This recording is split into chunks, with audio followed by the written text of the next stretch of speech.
जिठानी कोई बड़ी बहन नहीं। आपने अक्सर देवरानी और जिठानी में लड़ाई होते हुए देखा होगा, लेकिन गायत्री के घर में कुछ अलग ही था। उसके घर में उसकी दोनों बहुएं देवरानी जिठानी की तरह नहीं बल्कि बहनों की तरह रहती हमारी प्यारी गायत्री के घर में काफी शांति थी और यही देख गायत्री को काफी सुकून था। ऐसे ही एक दिन, रूपाली दीदी आज खाने में क्या बनेगा? देख लो छाया, जो तुम्हें ठीक लगे वो बना लो। वैसे भी इस घर के मर्द बाहर रहते हैं तो हम लोग तो कुछ भी खा लेंगे। ऐसे कैसे मैं बना लूं कुछ भी? मैंने हमेशा आपसे पूछ कर ही खाना बनाया है, इसलिए आज भी आपसे पूछ कर ही खाना बनाऊंगी। अच्छा बाबा ठीक है, आज शाम के खाने में तो पनीर और पुलाव बना ले। रूपाली की बात सुनते ही छाया रसोई में जाती है और खाने की तैयारी करने लगती है। वहीं छाया की बेटी सीता रूपाली के पास आती है और कहती है, बड़ी माँ कल मेरे स्कूल में टेस्ट है, आप मुझे पढ़ा दो ना। अरे कल टेस्ट है और तुम मुझे अब बता रही हो? पहले बताना चाहिए था ना। सॉरी बड़ी माँ, पर मुझे लगा ट्यूशन वाली टीचर को समझ में आ जाएगा।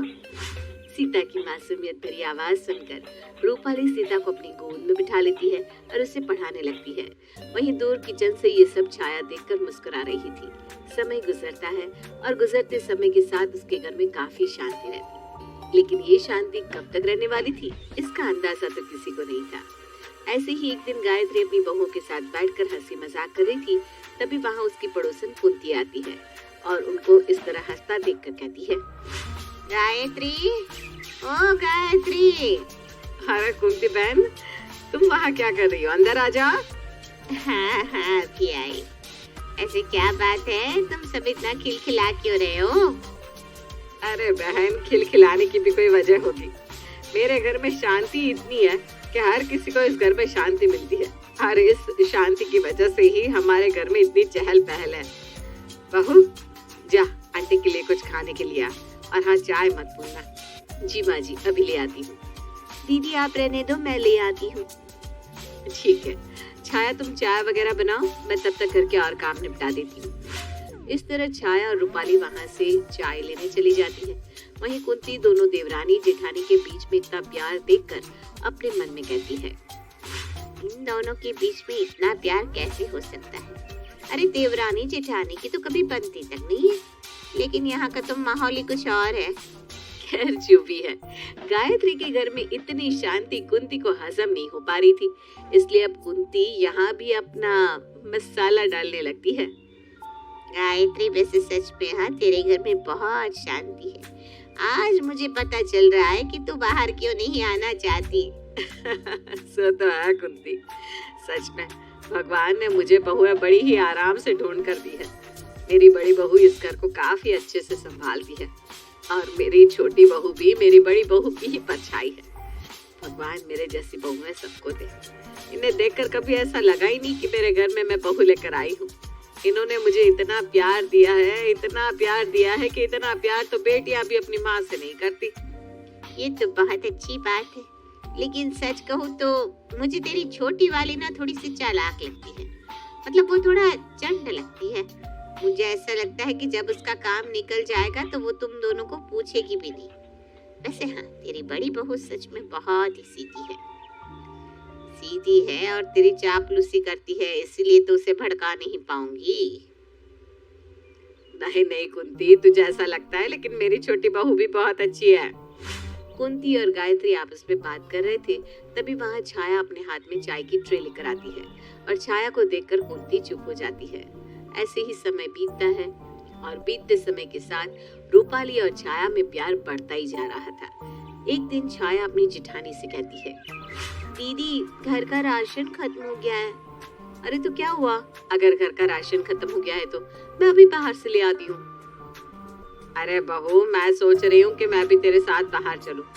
थोड़ा पैरों में दर्द है, बाहर टहलूंगी तो थोड़ा आराम मिल जाएगा। ठीक है माँ जी। छाया बच्चों का ध्यान रखना, हम बाजार से होकर आते हैं। गायत्री और रूपाली अब घर का राशन लेने के लिए मार्केट चली जाती है। उनके जाने के बाद वहाँ एक बार फिर से कुंती आ जाती है। गायत्री। कुंती की आवाज सुनकर छाया बाहर आती है और कुंती से कहती है, आंटी जी माँ जी तो नहीं है। ओह अच्छा, गायत्री नहीं है, चल कोई नहीं, वैसे भी मैं ना तुझसे बात करने के लिए ही आई हूँ। मुझसे? पर क्यों? मेरा मतलब है, मुझसे ऐसा कौन सा काम है आपको जो आप मुझसे मिलने आई हैं? सच में तू ना बहुत सवाल जवाब करती है। अरे मैं तुझे बहुत जरूरी बात बताने आई हूँ, जिसे सुनकर ना तेरे पैरों तले जमीन खिसकने वाली है। अरे ऐसी भी कौन सी बात है आंटी जी, जिसे सुनकर मेरे पैरों तले जमीन खिसक जाएगी? तेरी जेठानी तुझसे जलती है, वो नहीं चाहती कि तुझे इस घर में उससे पहले रखा जाए। ये कैसी बात कर रही हैं आप आंटी जी? वो जेठानी जी नहीं है बल्कि मेरी बड़ी बहन है, और उन्होंने कभी भी ऐसा नहीं सोचा जैसा आप मुझे कह रही हैं। तुझे मेरी बात पर विश्वास करना है तो कर, नहीं तो तेरी मर्जी। अरे अगर जब वो इतनी ही भोली और शरीफ होती तो खुद घर का सामान लेने क्यों जाती, तुझे क्यों ना भेजती? अरे आखिर तू भी इस घर की बहू है, क्यों सारा हिसाब किताब वो अपने पास ही रखती है? देख छाया, मैं तुझे इस घर का सच बताने आई हूँ। अरे तुझे पता भी है कि तेरी सास हर समय अपनी बड़ी बहू की तारीफ ही करती रहती है। तुझे मानना है तो मान, वरना तेरी मर्जी। कुंती अपनी बातें छाया के कान में फूंक कर चली जाती है, लेकिन छाया को उसकी बात पर विश्वास नहीं था। वो उसकी बातों को इग्नोर कर देती है।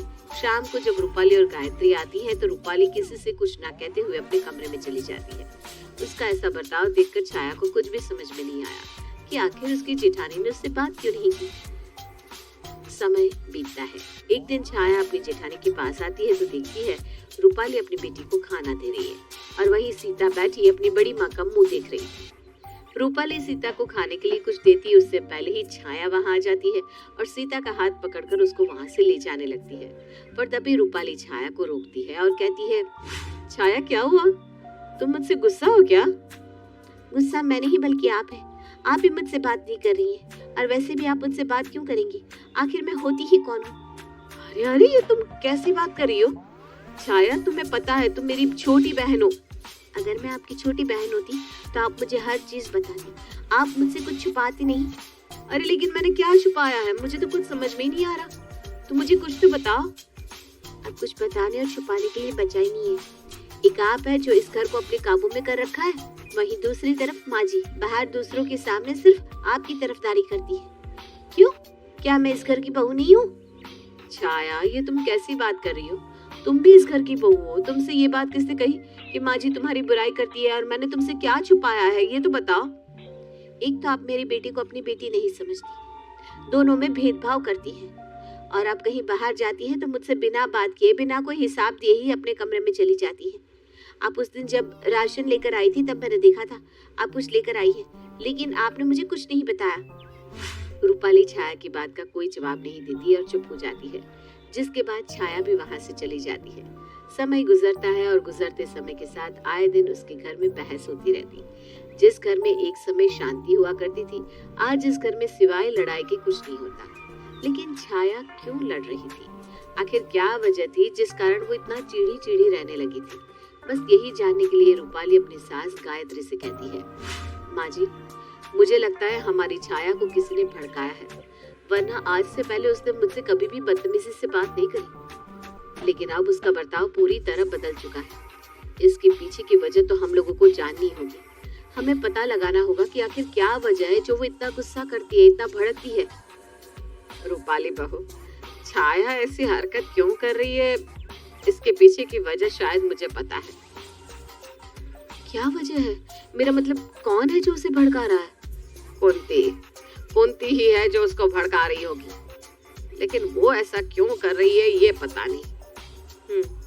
अब ये बात तो कुंती आंटी खुद ही बताएंगी कि आखिर वो छाया को भड़का क्यों रही है। इतना बोलकर रूपाली गुस्से में कुंती के घर जाती है और भड़कते हुए उसे कहती है, कुंती आंटी, आखिर आपने मेरे घर में आग क्यों लगाई? आखिर ऐसी क्या वजह है जो आपने मेरे घर में ऐसी आग लगाई जो शांत होने का नाम ही नहीं ले रही? अरे अरे, तू तो मेरे पर इल्जाम लगाई जा रही है। क्या सबूत है तेरे पास कि मैंने तेरी देवरानी को भड़काया है? मेरी देवरानी खुद एक बड़ा सबूत है। उसने खुद बताया कि आपने उसके कान भरे हैं। रूपाली की बात सुनकर कुंती चुप हो जाती है और थोड़ी देर बाद गुस्से में कहती है, हाँ, मैंने ही तेरी देवरानी को भड़काया है। इसके पीछे की वजह ये है कि मैं तुझसे चिढ़ती हूँ, और इसका जिम्मेदार कोई और नहीं बल्कि खुद तेरी सास है। जब भी मैं इससे मिलने आई हमेशा उस तेरे गुणगान गाती रहती है और मेरी बहू की बुराइयां करती है। ठीक है, मेरी बहू इतनी अच्छी नहीं है, लेकिन मैं तो कभी कुछ नहीं बोलती। कुंती ये सब बोल रही थी, तभी वहाँ छाया भी आ जाती है और घृणा भरी नजरों से देखती है।